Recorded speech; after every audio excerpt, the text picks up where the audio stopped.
The legend that is Davis Schneider continues to grow.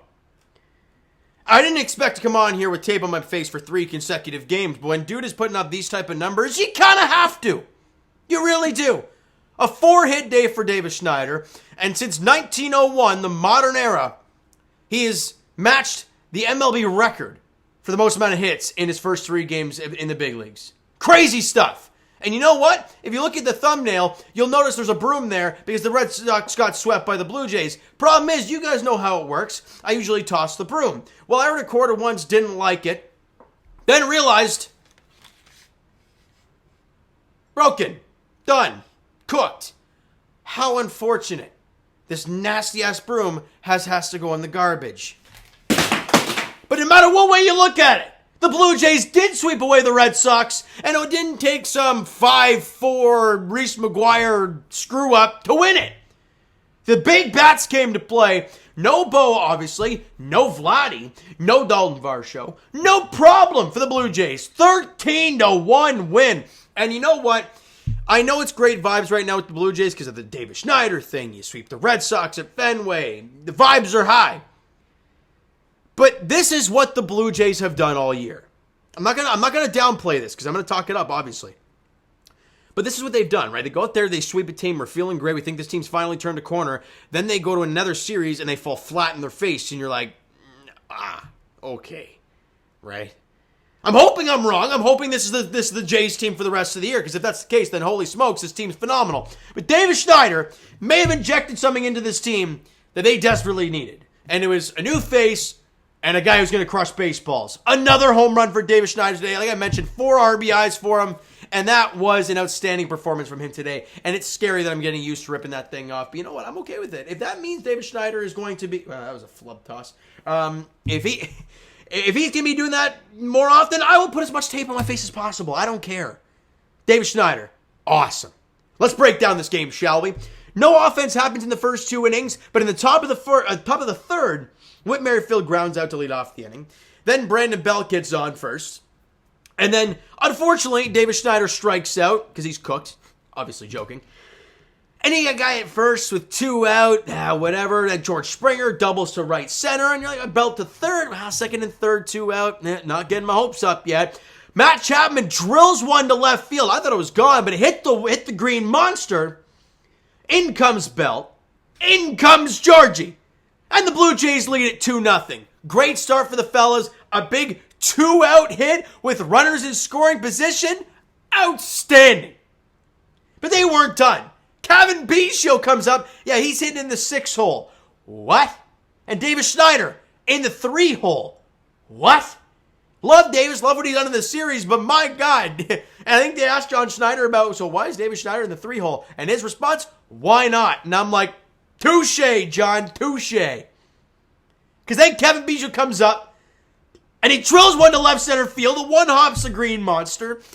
In comes Matt Chapman. The Blue Jays lead it 3-0. Then Alejandro Kirk walks, and KK comes up, and he slaps one to left field past the diving infielder for a base hit. In comes Kevin Biggio, and the Jays lead it 4-0. So hold on a minute here. They had 1, 2, 3 hits with guys in scoring position and 2 out. And they're up 4-0 over the Red Sox early. Outstanding. Absolutely. Just giving me goosebumps even thinking about it, doesn't it? Absolutely phenomenal. Then we go to the top of the 4th inning, and you're up 4-0. You're feeling good about yourselves, no doubt about it.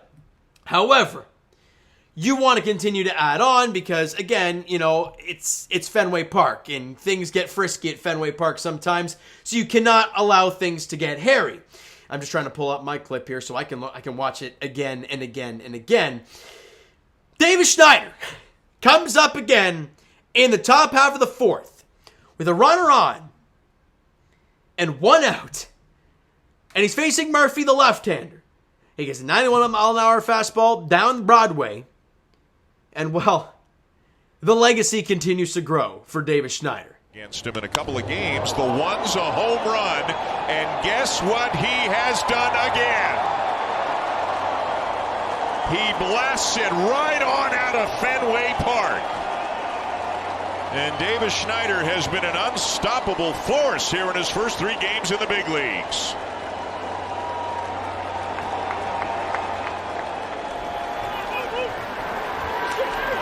The legacy that is Davis Schneider and the Toronto Blue Jays. It is phenomenal to see, isn't it?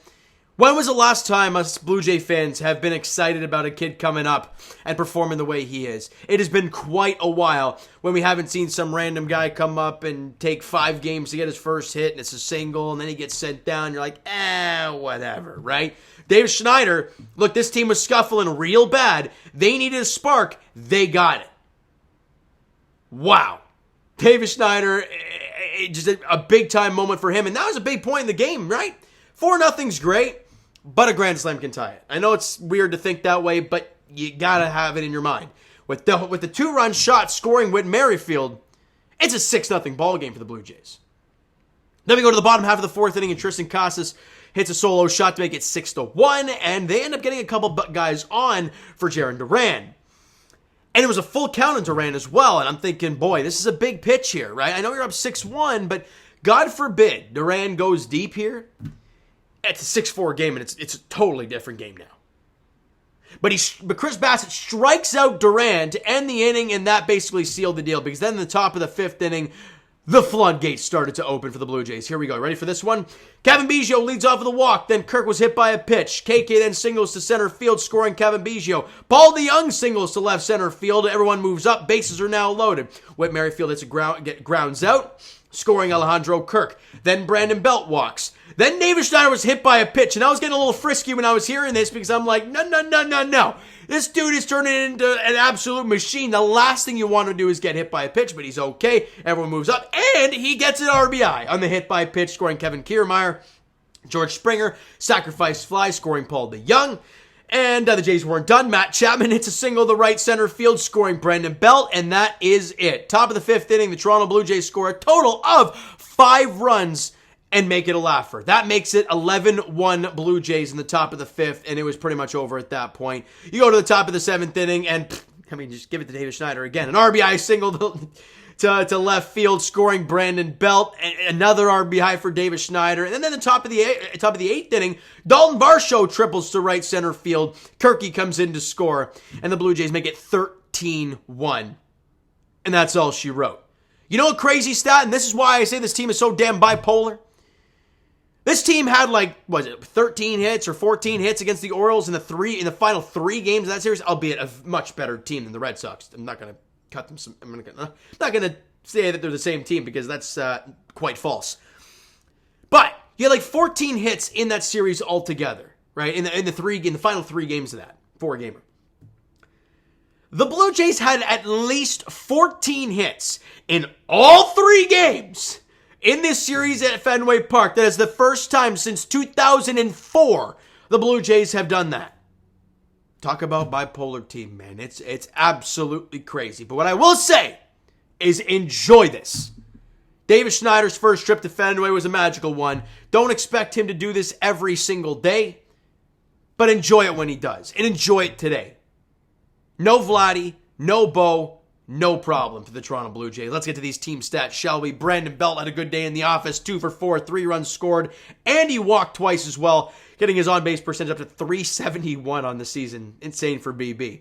Davis Schneider, do I need to say more? 4 for 5 with a run scored, 4 RBIs, a home run, and he got hit by a pitch. He got on base 5 of the 6 times he came to the dish. And his batting average is a mere .692 with an OBP of 733. Obviously, don't expect that to stay where it is. But George Springer had another multi-hit game. He went 2 for 5 with a run scored. I think both were doubles, so that's great to see from George. Matt Chapman had a couple of hits. He was 2 for 4 with a run scored and 3 RBIs. Good day for Chap. What else we got here? Kirky was 1 for 2, scored 2 runs and walked twice. So a really good day for Alejandro behind the dish. KK before leaving the game. Hopefully he's okay. Hopefully it's just a cut and it was just precautionary and take him out of the game. But he went 2 for 4 with a run scored and 2 RBIs. Continues to hit extremely well for this team. And even Dalton Varsho in 1 AB goes 1 for 1 with a triple. And he had a pretty good series as well. So good job for Varsh. The team overall, 16 hits, struck out 7 times, walked 7 times. And they just mashed the baseball in this series. Pitching-wise, you only had to see 3 guys. Chris Bassitt, 7 innings pitched, 7 hits. 1 run, walked 3. Again, it was a lot earlier in the ball game, and struck out 6. He was very, very good once he settled in. And let's be honest, once the Jays offense went absolutely banana land.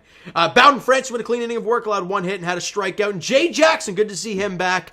Obviously, just to get him some work in here. He went a clean inning of work, had a strikeout, just to get him some work in there. And obviously, seeing him at Fenway Park, I think for the first time they were saying, so he was able to sign it on the inside of Fenway. That's been really cool for him as well. So the Blue Jays did their job, but now they got some scoreboard help, right? With the Yankees losing, the Jays now have a 5-game lead over the Red Sox and a 4.5-game lead over the New York Yankees.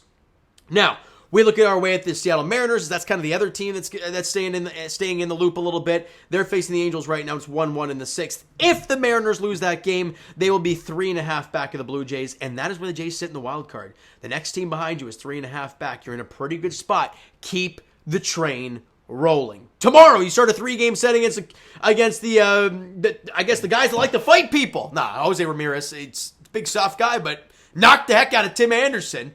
You go to Cleveland for a 4-game set starting tomorrow night. Hyun Jin Ryu versus Gavin Williams.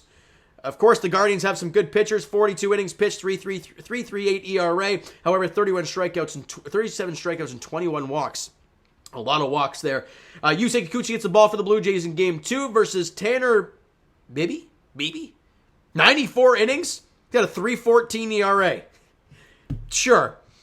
You're probably going to see Shane Bieber at some point. At least that's the first 2 games I got for you. Wednesday's the 7:10 first pitch, and then Thursday's the afternoon 1:10 before the Jays come back home, take on the Cubbies. Take on Marcus Stroman and the Chicago Cubs. All right? So you know what, guys? That is going to do it for this one. If you enjoyed the video and the dub today, because 13-1, you got to enjoy. Hit the like button, hit the subscribe button if you do all that great stuff, guys. Twitter, Discord, Instagram, TikTok, all that stuff is down below.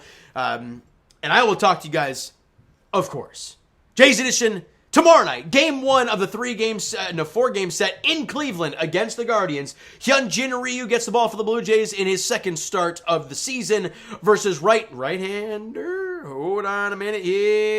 Right-hander Gavin Williams of the Cleveland Guardians. All right, so thank you guys so much for listening and watching. I hope you enjoyed the video and this sweep at Fenway. Talk to you guys then.